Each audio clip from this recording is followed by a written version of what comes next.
एक बात कहूं, काम से शायद बचना भी सरल हो, लेकिन अभिमान से बचना बड़ा कठिन है। और गहराई से समझना, ये प्रशंसा हमारे जीवन में काम से ज्यादा खतरनाक है। जब हम प्रशंसा सुनने के आदी हो जाते हैं ना, तो हम पागल रहते हैं, कोई मेरी प्रशंसा करे, मेरी प्रशंसा करे, मेरी प्रशंसा करे। और समझ लेना, ये प्रशंसा भी बहुत बड़ा रोग है। और जब प्रशंसा सुनने का रोग लग जाए तो फिर यह प्रशंसा भी आपको पतनोन्मुख बना देता है, पतन की ओर ले जाता है। देवर्षि नारद फूले नहीं समाये, और देवर्षि नारद ने कहा, कामदेव अभी भी तुम मुझे ठीक से नहीं समझ पाए, अभी मेरे व्यक्तित्व का तुम पूरा आकलन नहीं कर पाए। मैं केवल काम का ही विजेता नहीं हूं, तुमने मेरा नुकसान करना चाहा और तुम्हारे ऊपर मुझे क्रोध नहीं आ रहा है, इसका मतलब मैं क्रोध का भी विजेता हूं। और सुनो, जाकर देवराज इंद्र से कह देना, मेरे मन में स्वर्ग के सिंहासन का कोई लोभ भी नहीं है, तो मैं काम क्रोध लोभ तीनों का विजेता हूं। इस अहंकार में फूले। कामदेव ने कहा कि जय हो, जय हो, जय हो महाराज, आपसे महान कौन हो सकता है, आप तो भगवान के बराबर हो गए। क्योंकि काम क्रोध लोभ का विजेता होना सरल है क्या? एक बात कहूं, इस कामदेव ने दो लोगों के जीवन में बड़ा उपद्रव किया। एक भगवान शिव के जीवन में और एक देवर्षि नारद के जीवन में। ऐसे तो और भी तमाम है, लेकिन मोटे तौर पर दो कथाएं आप लोगों को विदित होंगी, और ध्यान से सुनना। कामदेव ने आक्रमण शिव के ऊपर भी किया, अभी आगे कथा आएगी, और देवर्षि नारद के ऊपर भी किया। लेकिन इन दोनों में अंतर क्या है? का शिव जी ने कामदेव को जला दिया और नारद जी ने कामदेव को छोड़ दिया। और ध्यान से समझना, जीवन में काम किसी के भी आकर उपद्रव मचा सकता है। काम को नष्ट कर देना चाहिए कि काम को छोड़ देना चाहिए? जो काम को छोड़ देता है फिर काम उसे नहीं छोड़ता। ध्यान से समझना, जो काम को छोड़ता है काम उसे नहीं छोड़ता। शिवजी ने काम को जला दिया, लेकिन नारद जी ने काम को छोड़ दिया। तो कामदेव ने प्रशंसा करके नारद को पकड़ लिया। काम फिर छोड़ता नहीं है और फिर ये बड़ा उपद्रव करवाता है महाराज। ये दोनों पद्धतियां हैं, लेकिन मूल बात यह है कि जीवन में काम आए तो काम को नष्ट करो, काम को बचा करके मत रखो जीवन में। यदि काम बचा रहेगा तो कोई न कोई नया उपद्रव करता और करवाता रहेगा। देवर्षि नारद फूले नहीं समाये। देवर्षि नारद ने सोचा कि कामदेव ने भगवान शिव की समाधि तोड़ दी थी, मेरी नहीं तोड़ पाई, इसका मतलब मैं शिव से महान हो गया। और देवर्षि नारद भगवान शिव के पास पहुंच गए। क्यों पहुंच गए? कहा और प्रशंसा सुनना चाहते हैं कि भाई मैंने जिस भगवान शिव का रिकॉर्ड तोड़, 100 शतक का रिकॉर्ड है, और कोई उससे ऊपर शतक बनाए तो सोचेगा कि भाई उस खिलाड़ी की बधाई पहले मुझे मिलनी चाहिए, वो पहले हमें कांग्रेचुलेशन कहे ताकि उसे पता चले कि मैंने उसका रिकॉर्ड तोड़ दिया। तो कामदेव सीधे भगवान शिव के पास पहुंच गया और देवर्षि नारद भगवान शिव के पास पहुंच गए और हमेशा राम कथा सुनाने वाले देवर्षि नारद भोलेनाथ को काम कथा सुना बैठे। मानस कार्य यहाँ पर वर्णन करते हैं। मार चरित शंकर ही सुनाए, मार चरित शंकर ही सुनाए, मार चरित शंकर ही सुनाए, मार चरित शंकर ही सुनाए।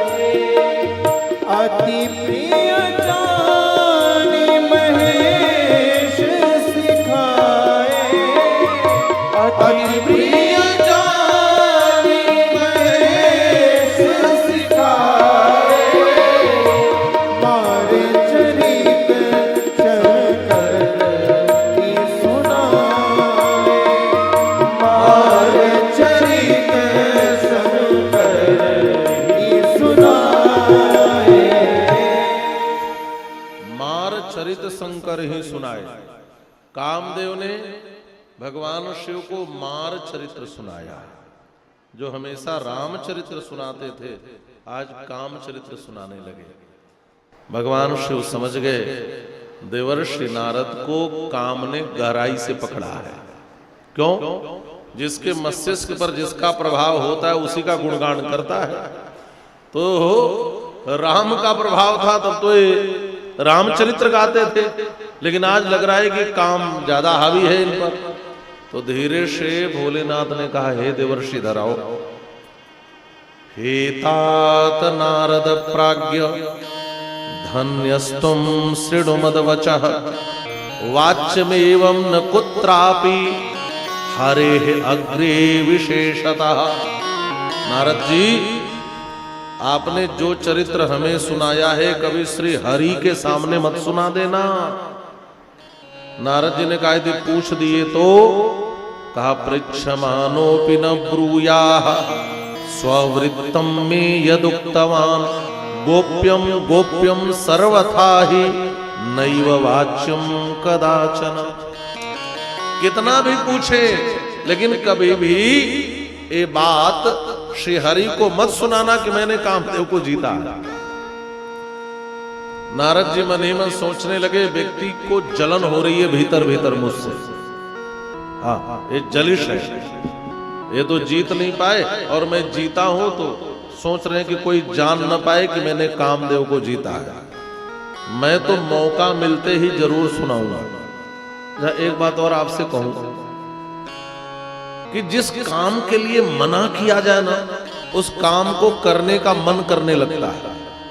आप देख लेना, आपको विश्वास न हो तो ट्राई किया जा सकता है।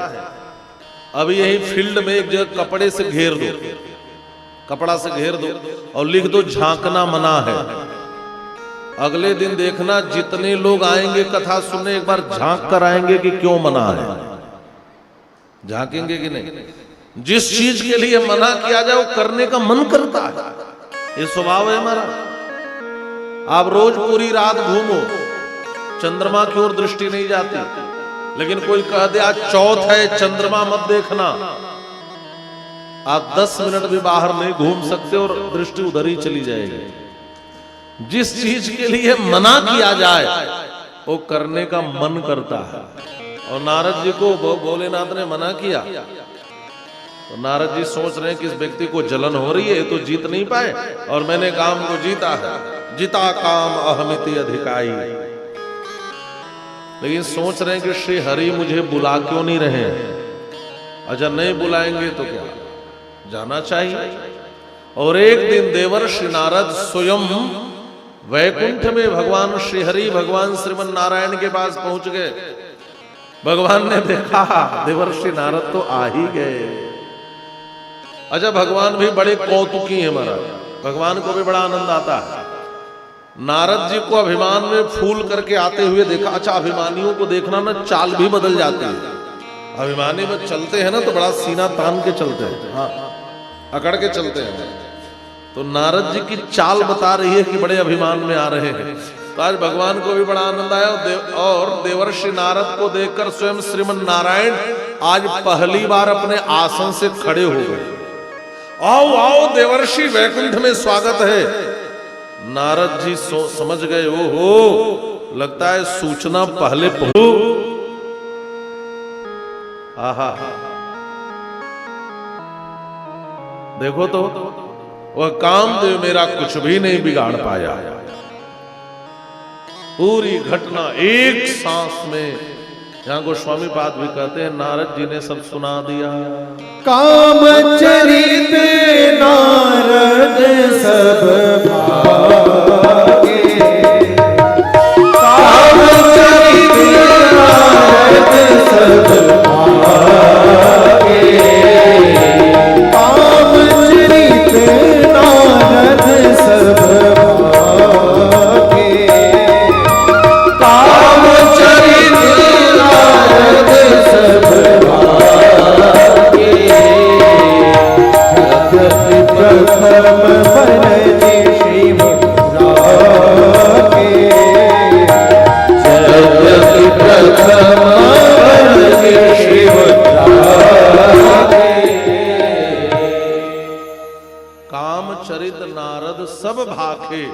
यद्यपि प्रथम बरज शिव राखे। एक बार भी नारद जी ने नहीं कहा। भगवान समझ गए हो किस कारण इनकी रक्षा हुई इनको पता ही नहीं है, और इसका श्रेय अपने को दे रहे हैं। भगवान ने देखा और उपजेऊ गर्भ तरु भारी, गर्भ का पौधा भयंकर भीतर पैदा हो चुका है महाराज। और जब कोई चीज अधिक बढ़ जाए ना तो फिर तो उसका ऑपरेशन ही करना पड़ता है। मान लो कोई फोड़ा हो जाए और फोड़ा बढ़ जाए तो ऑपरेशन नहीं करना पड़ेगा।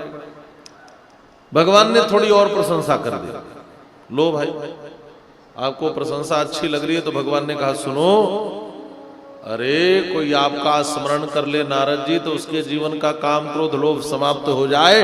कामदेव आपका क्या बिगाड़ सकता है। नारद जी और फूले नहीं समाये, और भगवान आज विदा करते समय कुछ दूर साथ में पैदल भी आ गया और अभिमान बढ़ गया। भगवान ने तुरंत अपनी माया को बुलाया और देवी माया से कहा सुनो, नारद मेरा बेटा है और इसको ये रोग हो गया, अब जरा रोग से मुक्ति दिलानी है, एक बढ़िया ऑपरेशन थिएटर तैयार करो। और माया देवी ने देखते देखते नारद जी जिस रास्ते से जा रहे थे रास्ते में एक सुंदर नगर का निर्माण कर दिया, और उस नगर में राजा राजकुमारी सब प्रकट हो गए। तो माया का चुटकियों का खेल है महाराज। माया ने सबको प्रकट कर दिया। नारद जी ने देखा एक बड़ा ही भव्य दिव्य सजा धजा नगर है, बाजे गाजे बज रहे हैं, लगता है कोई उत्सव है क्या। नारद जी यह देखने के लिए नगर के भीतर प्रवेश किए। धीरे से पूछा किसका नगर है। तो एक व्यक्ति ने कहा यहाँ के राजा साहब का नाम है शील निधि। अरे इतना उत्सव बाजे गाजे क्यों बज रहे हैं। कहा यहाँ की राजकुमारी श्रीमती का स्वयंवर होने वाला है। अब अंतर यह है कि रामचरितमानस में राजकुमारी का नाम विश्व मोहिनी है और शिव पुराण में राजकुमारी का नाम श्रीमती है। यह एक अंतर है, कथा में यह एक अंतर है। और शिव पुराण से गोस्वामी तुलसीदास जी ने भी एक कथा उठाई है, लेकिन क्वचित अन्य टोपी के अनुसार थोड़ा सा परिवर्तन कर लिया कि भाई कुछ और हमें करना है अलग से।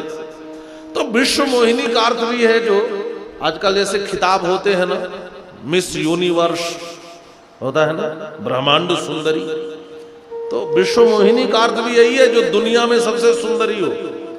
और विश्व सुंदरी आ जाए तो कौन देखने नहीं दौड़ता। तो नारद जी को भी कौतुक हुआ कि भाई ये कौन है जो परम सुंदरी है, स्वयंवर, जरा मैं भी तो देखूं। और नारद जी भीतर चले गए। अब महात्माओं का हर जगह स्वागत होता है। और राजा शील निधि, अरे अरे देवर्षि नारद जैसा महात्मा आ गया तो भाग्य जग गया। ले जाकर के बैठा दिया सिंहासन पर, पादर आचमन से स्वागत किया, चरणों में बैठ गए, अपनी बेटी को बुलाकर प्रणाम करवाया। और विश्व मोहिनी को नारद जी देखे तो देखते रह गए। राजा साहब ने कहा महाराज हमारी बेटी को नहीं, इसके हाथ को देखो और जरा बताओ कि कैसा दूल्हा इसकी किस्मत में है। तो नारद जी ने तुरंत देखा, हाथ की रेखाओं में क्या देखा, जो यही बरई अमर सोई होई, समर भूमि ते ही जीत न कोई। यह उसका वर्ण करेगी जो अमर होगा, यह उसका वर्ण करेगी जो अजेय होगा, मन इसे कोई जीत ना सके। लेकिन नारद जी ने अर्थ गलत समझ लिया। नारद जी ने सोचा जिसके साथ इसका विवाह हो जाएगा वह अमर हो जाएगा, जिसके साथ इसका विवाह हो जाएगा उसे कोई दुनिया में जीत नहीं सकता। और भीतर भीतर नारद जी के ही मन में लड्डू फूटने लगे। नारद जी सोचे काश मेरा ही विवाह इसके साथ हो जाता। अच्छा, हाथ में देखा कुछ और, बताया कुछ और व्याकुल हो गए। और धीरे से कहा राजन सुनो, जब तक मैं ना आ जाऊं तब तक कन्या का स्वयंवर मत करना।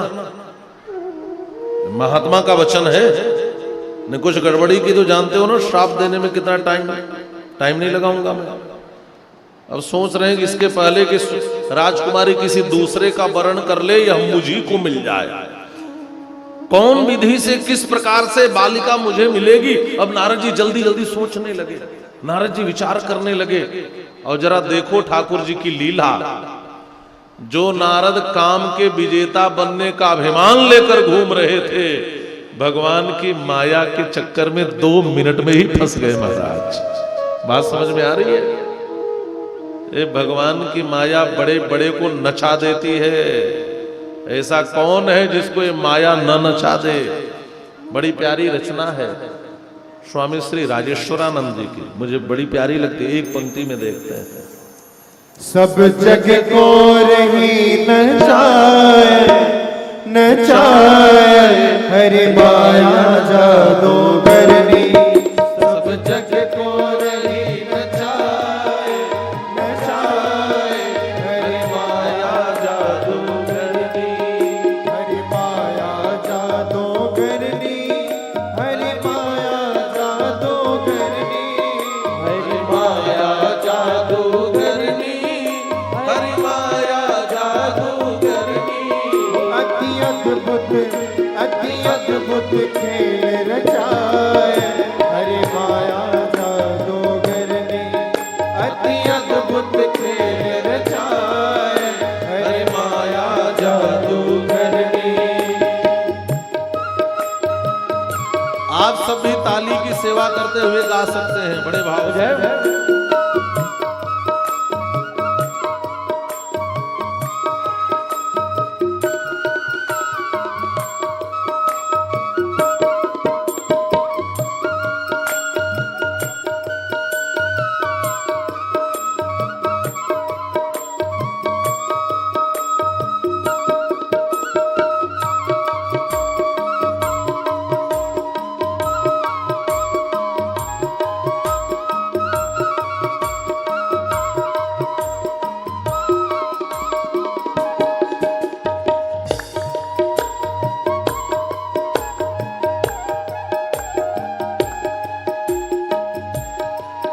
कौया को पार न पावे यह सबको नाच नचावे।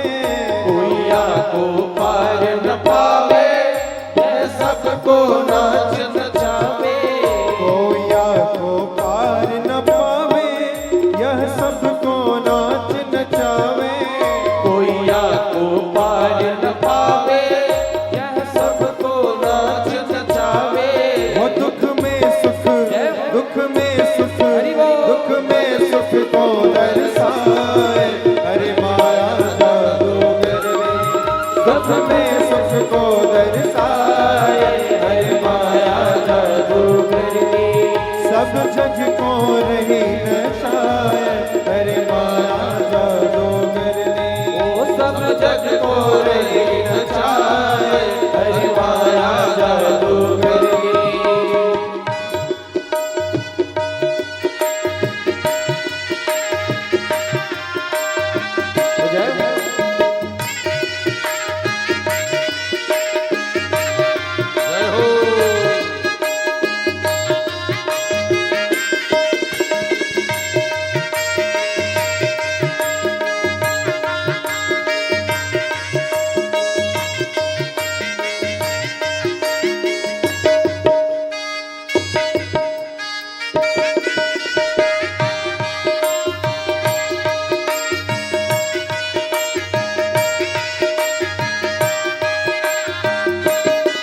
जाके बस में चराचर नाचे कोई कृपा पात्र जन बाँचे। जाके बस में चराचर नाचे कोई कृपा पात्र जन बाँचे। जाके बस में चराचर नाचे कोई कृपा पात्र जन बाँचे। जाके बस में चराचर नाचे कोई कृपा पात्र जन बाँचे। हो जय सद्गुरु, जय सद्गुरु, यही सद्गुरु ने बचाए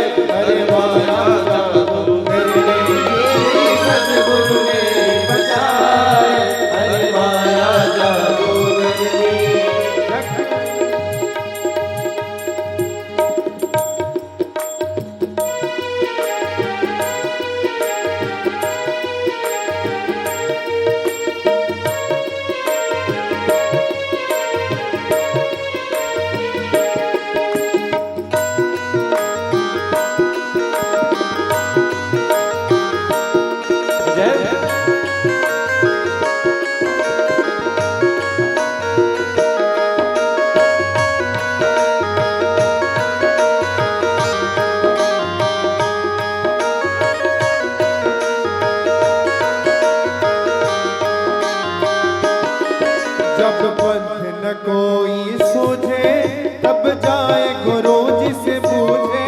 जब पंथ न कोई सूझे तब जाए गुरु जी से पूछे।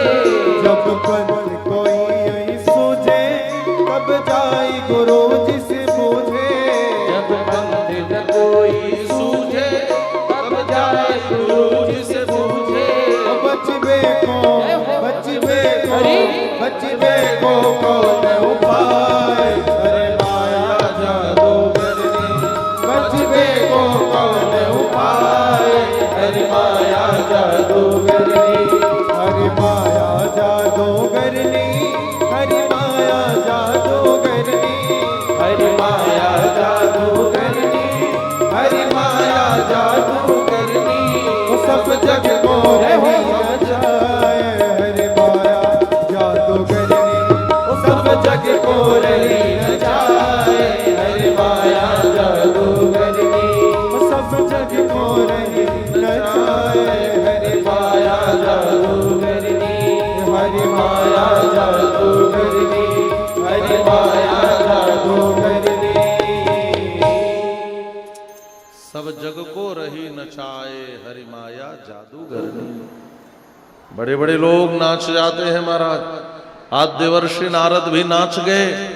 जो काम विजेता बनने का अभिमान लिए घूम रहे थे, शील निधि की सुकन्या श्रीमती को देख करके आज विमोहित हो गए, व्याकुल हो गए, उद्विग्न हो गए। हे विधि, कैसे इस राजकुमारी को मैं पाऊं? जप करूं, तप करूं, अनुष्ठान करूं, व्रत करूं। कहा किसी का समय बाकी नहीं है, आज ही स्वयंवर होने वाला है। नारद जी ने कहा भगवान श्री हरि को छोड़कर मेरा अपना कौन है? अच्छा, एक आनंद की बात और बताऊं। हमारे भारत के महात्माओं को पत्नी भी मांगना हो तो भगवान से ही मांगते हैं और किसी से नहीं मांगते। श्रीमद् भागवत में एक महात्मा करदम की कथा है, आपने सुनी होगी। भगवान जब प्रकट हुए क्या चाहिए तो कहते हैं समान शीलाम गृहमेध धेनु। गृहमेध कहते हैं विवाह को। मेध माने यज्ञ होता है, जिसे अश्वमेध शब्द सुना होगा आपने। तुम्हें विवाह करने के लिए, यहाँ धेनु का अर्थ है कन्या। मुझे विवाह करने के लिए एक दुल्हन दिलाइए। भगवान ने कहा मैं जानता था, तव चैत्यम में पुरेव समयोजित। मैं जानता था तुम्हारे चित्त में क्या है, तुम पत्नी ही मांगोगे। तो हमारे यहाँ भारत में महात्माओं को पत्नी भी मांगना हो तो भगवान से ही मांगते हैं। भगवान को छोड़कर महात्माओं का कौन है महाराज? नारद जी समझ गए भगवान को छोड़कर अभी कोई और सहायक नहीं है, और तुरंत महाराज हाथ में माला पकड़ी, आहूत किया, ठाकुर जी कृपा करो। भगवान तो पहले से तैयार बैठे थे महाराज, सेकेंडों में वहां पे प्रकट हो गए। नारद जी ने कहा प्रभु कृपा करो, मुझे वो चाहिए, वो चाहिए। कौन चाहिए? नाम तो लो। नारद जी कहते नाम नहीं ले सकता, क्योंकि मैंने भीतर भीतर पत्नी मान लिया है, और पत्नी को पति का नाम, पति को पत्नी का नाम नहीं लेना चाहिए।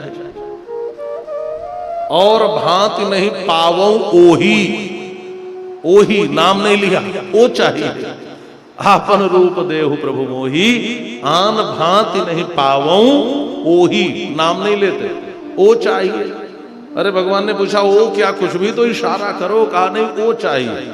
मैंने उसको अपना वो मान लिया। शील निधि की कन्या चाहिए। प्रभु जल्दी से अपना रूप दे दो। क्यों? क्योंकि स्वयंवर में जिसका सबसे सुंदर रूप होगा, राजकुमारी उसी का वर्ण करेगी। अच्छा, भगवान तो रूप दे देते महाराज, ऐसा नहीं है कि हमारे ठाकुर जी कोई छल करते हैं। लेकिन नारद जी ने एक बात कही, प्रभु जल्दी से वह करिए जिसमें मेरा हित हो जाए, क्योंकि मैं आपका दास हूं। मानस का जेहि विधिनाथ होई हित मोरा जेहि विधि नाथ होई हित मोरा उस बेगी दास मैं तोरा उस बेगी दास में तोरा जेहि विधि होई नाथ हित मोरा करौ सुबेग दास मैं तोरा। जिसमें मेरा हित हो जाए ठाकुर जी, मैं आपका दास हूं, जल्दी से वह करो। अच्छा, यह जो शब्द है ना कि ठाकुर जी मैं आपका दास हूं, यह चीजें जीव को बचा लेती हैं। और जो संस्कार है दासानुदास होने का, ये दासत्व का जो संस्कार है, यह कहीं न कहीं भगवान को जीव की रक्षा के लिए खड़ा कर देता है। आप वह करिए जिसमें मेरा हित हो, जल्दी से मुझे अपनी सुंदरता दे दीजिए। भगवान ने कहा बेटा तुम दोनों बातें कह रहे हो, एक और कह रहे हो कि सुंदरता दे दो, और एक और कह रहे हो हित हो जाए। तो सुंदरता चाहिए कि हित? नारद जी ने कहा बस हित ही चाहिए। तो भगवान ने कहा मैं समझ गया, हित सुंदर बनाने में नहीं है, हित तो बंदर बनाने में है। और भगवान ने नारद जी को बंदर बना दिया, हमारा बंदर बना दिया। क्यों? देखो, भगवान ने कहा आज सुंदर बना दूंगा तो नारी के हाथ का बंदर बन जाओगे। गोस्वामी तुलसीदास जी लिखते हैं कि संसार में दो ही लोग सबको नचाते हैं। कौन कौन? कहा एक नारी एक नारायण। बस निर्णय आपको लेना है कि किसके हाथ के बंदर बनना चाहते हो। बात समझ में आई? नाचना तो सबको है, नारी के हाथ का बंदर बनोगे कि नारायण के हाथ का? हनुमान जी तो नारायण के बंदर बने, हनुमान जी नारायण के बंदर बने ना, राम जी के बंदर बने। क्यों? हनुमान जी बंदर बन के गए। भगवान की एक प्रक्रिया है। भगवान कहते हैं सुनो, आज नारद को सुंदर बना दूंगा तो पत्नी के हाथों का बंदर हो जाएगा। बड़े बड़े लोग बंदर होते हैं हमारा, जैसा पत्नी कहती है वैसा ही करते हैं। वो कहे उठो तो उठे, बैठे तो बैठो। एक भागवत में पुरंजनोपाख्यान कथा आती है, वो पुरंजन पुरंजनी में ही मगन हो गया। वो खाए तो खाए, हंसे तो हंसे, सोए तो सोए। यही स्थिति जीव की होती है। इसलिए गोस्वामी जी कहते हैं नारी विवश नर सकल गोसाई, नाचहि नट मरकट की नाई। जैसे मदारी बंदर नचाता है वैसे वो नारियां नचाती हैं, वो बेचारे नाचते रहते हैं हमेशा। तो भगवान ने कहा कि सुंदर बना के बंदर बनाऊं, इससे अच्छा है बंदर बना के सुंदर बनाऊं। हनुमान जी कहते प्रभु हमने सुना है आप बंदर बना के सुंदर बनाते हो नारद जी को, तो मैं पहले से बंदर बन के आया हूं, केवल सुंदर बनाना बाकी है, इसलिए मैं पहले से बंदर बन के आया हूं। और किसी की आकृति की निंदा करनी होती है तो हम कहते हैं तुम्हारा मुंह बंदर की तरह है, कहते हैं कि नहीं?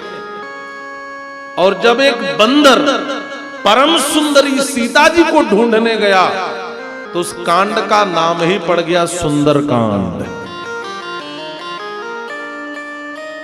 आकृति से हम कितने भी निंदनीय हो, लेकिन जीवन में भक्ति को पा लेते हैं तो हमारे जीवन की सबसे बड़ी सुंदरता है।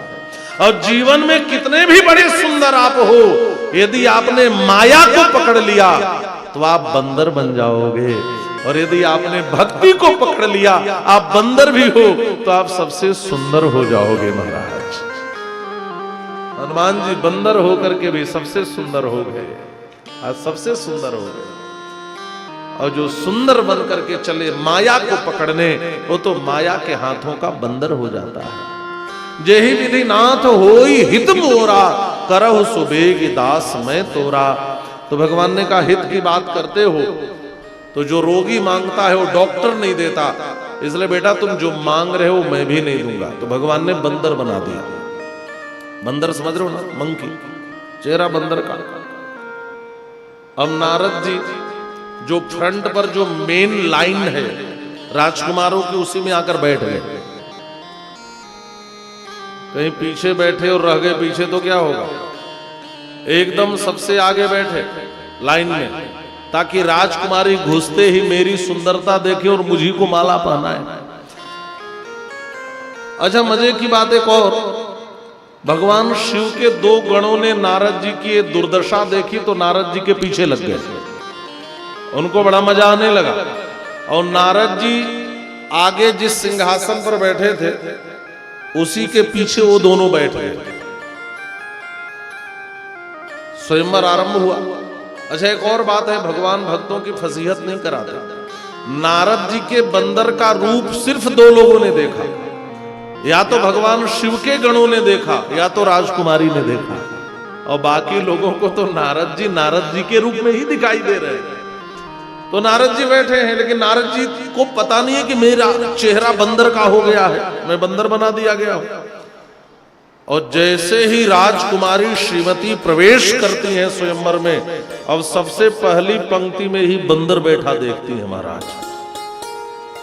अब कन्या तो निरीक्षण करती है ना, सबसे पहले वो दृष्टि ही डालती है कौन है मेरे लायक। और जब सबसे पहले बंदर दिखा, उसने कहा हे भगवान, मेरी इतनी किस्मत खराब है कि अब मुझे पाने के लिए कोई बंदर भी आया है। राजकुमारी कितनी किस्मत खराब है। और ये भी देखो तो फुल कॉन्फिडेंस में फर्स्ट लाइन में ही बैठा हुआ है। अच्छा, जिधर नारद जी बैठे हुए थे ना, यहाँ गोस्वामी जी कहते हैं जही दिश बैठे नारद फूली, जरा अभिमान में फूल कर मैं सबसे सुंदर हूं बैठे थे, उधर तो इस श्रीमती राजकुमारी ने, मानस के अनुसार विश्वमोहिनी राजकुमारी ने भूल करके भी दोबारा नहीं देखा। इसका एक संकेत और है, आप भगवान के एक बार हो जाओ ना तो माया में इतनी हिम्मत नहीं है जो आपकी ओर दृष्टि डाल सके महाराज। इसका एक सकारात्मक पक्ष भी है, इतनी हिम्मत नहीं है। अच्छा, इग्नोर करके जब वो राजकुमारी, वो प्रिंसेस आगे बढ़ गई, देखा भी नहीं इनकी ओर, तो नारद जी को बड़ा बुरा लगा। अरे मैं सबसे सुंदर सबसे पहले बैठा हूं, इसने तो इग्नोर कर दिया, देखा भी नहीं मेरी और आगे बढ़ गई, दूसरी पंक्ति वालों को देखने लगी। तो पीछे से शिव गणों ने कहा कि टेंशन मत लो, अभी जो दूसरा राउंड आएगा ना इसमें आप पर दृष्टि जाएगी। अच्छा, जो सिंहासन की डंडी थी जैसे सोफे में लगी है ना, तो नारद जी तो बंदर बने ही है, उसके ऊपर बैठ गए ताकि मेरे ऊपर दृष्टि आए इसकी, किसी प्रकार मेरे ऊपर देखे। अब कितना भी उछले, लेकिन उसे तो देखना नहीं था, वो देखी ही नहीं। और ये दोनों पीछे से कहते हैं महाराज इतना सुंदर तो आज तक कोई दिखा ही नहीं है, आप इतने सुंदर हो, थोड़ा सा और उछलो ऊपर, शायद वो आपकी ओर देखे। ये पीछे से उकसा रहे हैं महाराज, इनको बड़ा मजा आ रहा है पीछे से। महाराज तीसरे राउंड में तो आपको ही चुनेगी हो। इधर चल ही रहा था स्वयंवर का राउंड, तब तक स्वयं भगवान नारायण एक राजकुमार बन करके आए और उस राजकुमारी ने उन्हीं के गले में जयमाला पहना दिया। दुल्हन ले गए लक्ष्य निवासा, हल्ला हुआ, अरे अरे अरे दुल्हन तो चली गई। अब नारद जी व्याकुल होकर इधर उधर देखने लगे, क्या हुआ, मैं तो सबसे सुंदर था, इसने दूसरे गले में वरमाला कैसे डाल दी। फिर नारद जी ने सोचा वो लोग किधर गए जो कह रहे थे सबसे हैंडसम मैं ही हूं, वो किधर गए। पीछे देखा तो दोनों बैठे थे और सब लोग तो चले गए। तो नारद जी ने कहा इधर आओ भाई साहब, इधर आओ यार, तुम तो कह रहे थे सबसे सुंदर मैं ही हूं और राजकुमारी ने मेरी ओर देखा भी नहीं। उन दोनों ने कहा कितने सुंदर हो, एक बार अपना तो लो आईने में मनुष्य। तब हर गण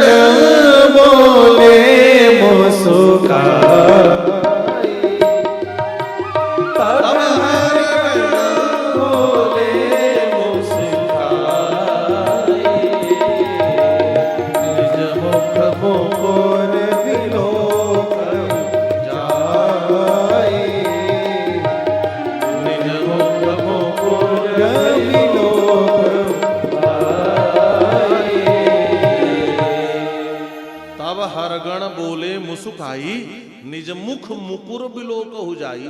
मुकुर माने आईना, दर्पण, शीशा, समझ गए। उसमें जाकर एक बार मुंह तो देखो। तो नारद जी तो कोई शीशा लेकर चलते नहीं थे। आज का टाइम होता तो तुरंत मोबाइल का सेल्फी कैमरा ऑन करते, लेकिन उस समय ऐसी कोई सुविधा थी नहीं। तो नारद जी कहे आईना कहाँ मिलेगा, तब तक याद आया ओहो किसी जलाशय में झांके तो मुंह दिख जाएगा।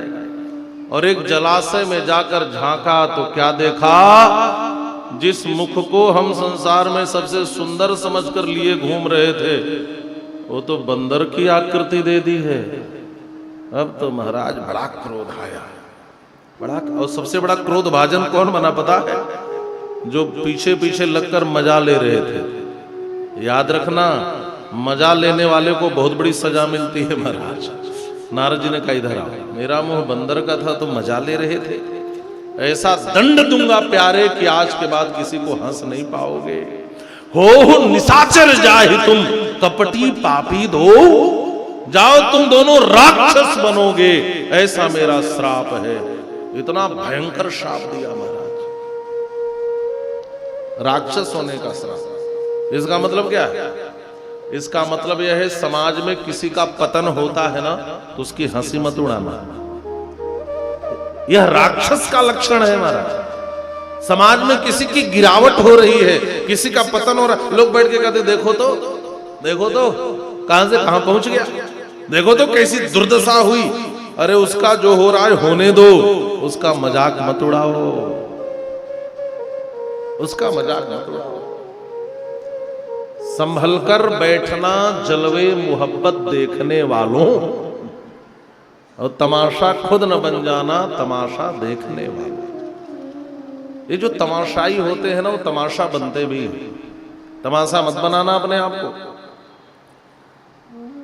दोनों शिवगणों ने कहा महाराज हम तो केवल आकृति देखकर हंसे थे तो इतनी बड़ी सजा दे दी आपने, और जिसने बंदर का मुंह दिया उसका क्या करोगे। नारद जी ने कहा उसी की बारी है उसको भी नहीं छोड़ूंगा, तुम्हें नहीं छोड़ा तो उसको छोड़ूंगा। अरे हम महात्मा हैं, अपने पे आ जाए तो परमात्मा को भी नहीं छोड़ते महाराज। जा रहे थे बड़े क्रोध में, काम के विजेता बनकर घूम रहे थे, श्रीमती को देख करके व्याकुल हो गए। क्रोध के विजेता बने हुए थे, आज विकलता में क्रोध में श्राप ही दे बैठा। लोभ के विजेता बन के घूम रहे थे, राजकुमारी को पाने के लिए क्या करूं सब करने को तैयार हो गए। इसीलिए जीवन में कभी अभिमान मत करना। बात समझ में आ रही है? इस कथा का यही मतलब है। ये अभिमान इतना सूक्ष्म है कि समझ में नहीं आता। समझना इस कथानक को। आपने नाम सुना होगा गुरु गोरक्षनाथ जी का, कौन नहीं सुना है? और अभी हमारे वर्तमान उत्तर प्रदेश में गोरक्ष पीठ के महंत श्री योगी आदित्यनाथ जी मुख्यमंत्री ही हैं। तो गुरु गोरक्षनाथ जी को कौन नहीं जानता, सब लोग जानते हैं। तो एक बार गुरु गोरक्षनाथ जी अपने गुरु जी के साथ यात्रा कर रहे थे, अपने गुरु जी के साथ। उनके गुरु जी का नाम था श्री मत्स्येंद्रनाथ जी। तो ये पूरी परंपरा योगियों की परंपरा है, वो भी परंपरा पूरा। तो मत्स्येंद्रनाथ जी ने एक बार क्या किया, टक टक 2 बार गोरक्षनाथ जी के मस्तक पर ठोका, टक टक टक। तो उन्होंने कहा गुरुजी आप जो देखना चाहते हो मेरे भीतर नहीं है। तो गुरुजी ने कहा कि मेरे भीतर वह नहीं है, यह तो है। गुरु गोरक्षनाथ जी ने कहा कि आप यह देखना चाहते हो कि मेरे भीतर अभिमान है कि नहीं है। मेरे भीतर कोई अभिमान नहीं है गुरुजी। तो गुरुजी ने कहा मेरे भीतर कोई अभिमान नहीं है, इस बात का तो अभिमान है। यह भी एक अभिमान है कि मेरे भीतर कोई अभिमान नहीं है। यह भी एक अहंकार है कि मेरे भीतर कोई अहंकार नहीं है। बात समझ में आ गई? यह इतना सूक्ष्म होता है, इसे समझना बड़ा कठिन होता है। भगवान पर क्रोध करते हुए चल रहे हैं महाराज। जो विजेता बने घूम रहे थे, काम भी आया, लोभ भी आया, क्रोध भी आया। कभी अभिमान मत करना, ये ठाकुर जी की माया नचाना शुरू कर देती है महाराज, नचाना शुरू कर देती है। दौड़े जा रहे थे, अच्छा, भगवान कहीं गए नहीं, भगवान तो इंतजार ही कर रहे थे, वहीं रास्ते में खड़े थे कुछ ही दूरी पर, और अकेले नहीं खड़े थे। सोई रमा सोई राजकुमारी, एक और उनकी अपनी लक्ष्मी थी और दूसरी और वो राजकुमारी जिसका ब्याह करके अभी भी लाए थे। अब तो नारद जी का देख करके महाराज आप समझ लो पारा कितना हाई हो गया होगा। अब सोचो ब्लड प्रेशर कितना तेज हो गया, किसी का एक नहीं होने दिए अपने दो दो लिए घूम रहे हैं, दो दो लिए घूम रहे हैं। और तुरंत देवर्षि नारद ने कहा मेरा मजाक उड़वा दिया। सुनो, जैसे मैं आज एक स्त्री को पाने के लिए रो रहा हूं, तड़प रहा हूं, व्याकुल हूं, आप भी एक दिन नारी के विरह में दुखी होकर के रोगे, तड़पोगे, व्याकुल होगे। जो रूप बना करके मेरी वंचना की है, इसी रूप को धारण करके आपको संसार में आना पड़ेगा। आपको भी नारी विरह में विरहित होकर के रोना पड़ेगा। और मेरी आकृति बंदर की बनाई है, और आप जब रोते घूमोगे ना तो और कोई सहायता नहीं करेगा, उस समय सहायता भी आपके बंदर ही करेंगे और कोई नहीं करेगा। मानस